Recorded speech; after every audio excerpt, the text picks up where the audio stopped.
Class 9th maths chapter 2 polynomials. आज हम discuss करेंगे जीरोज ऑफ अ पॉलिनोमियल। तो जीरोज ऑफ पॉलिनोमियल क्या होते हैं?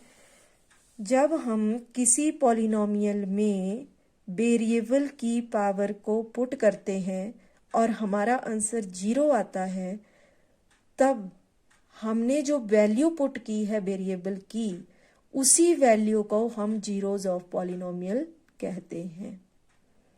समझ में आया? नहीं आया? चलो एक एग्जाम्पल लेते हैं। जैसे मान लो हमारे पास एग्जाम्पल है 3x + 2। ये हो गया हमारा पॉलिनोमियल। इसमें हमें वेरिएबल की वैल्यू दी है -2/3।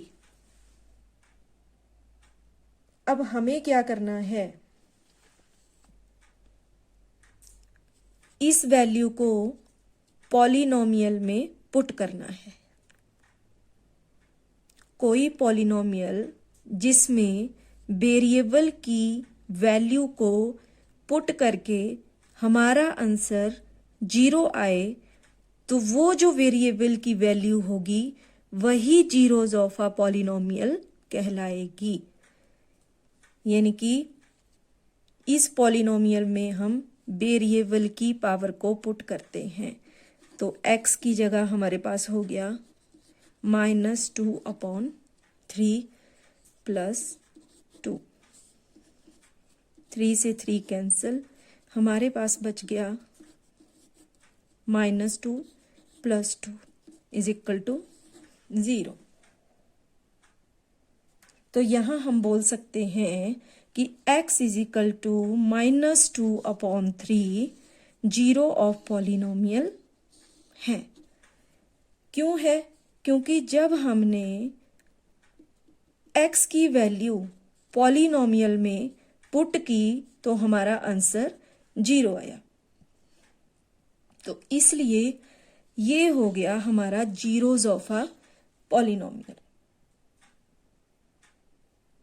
अगर इस वैल्यू को पुट करने के बाद, पॉलिनोमियल में पुट करने के बाद हमारा आंसर जीरो नहीं आता, तो हम इस वैल्यू को जीरो ऑफ पॉलिनोमियल नहीं कह सकते थे। एक और एग्जांपल लेते हैं। जैसे मान लो हमारे पास है 5x + 2 और इसमें वेरिएबल की वैल्यू मान लो हमें दी है 2। तो ये जीरो ऑफ पॉलिनोमियल है या नहीं है? इसे चेक करने के लिए हम इसकी वैल्यू को पॉलिनोमियल में पुट करते हैं। x की जगह हम लिख लेंगे 2 + 2। तो ये कितना हो गया? 5 × 2 = 10 + 2 = 12। तो यहाँ तो हमारा आंसर 12 आ गया।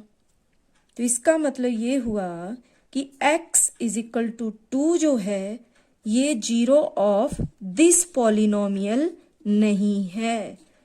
ये इस पॉलिनोमियल का जीरो नहीं है।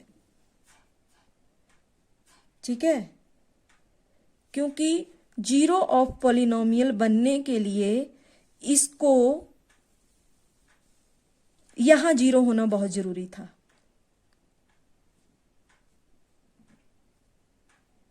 तो ये होते हैं हमारे जीरोज ऑफ पॉलिनोमियल, जिसमें किसी वेरिएबल की वैल्यू को जब हम पॉलिनोमियल में पुट करें, पुट करने के बाद जब हमें जीरो मिले, तो वो जो वैल्यू होगी वेरिएबल की, वही जीरोज ऑफ पॉलिनोमियल कहलाएगी।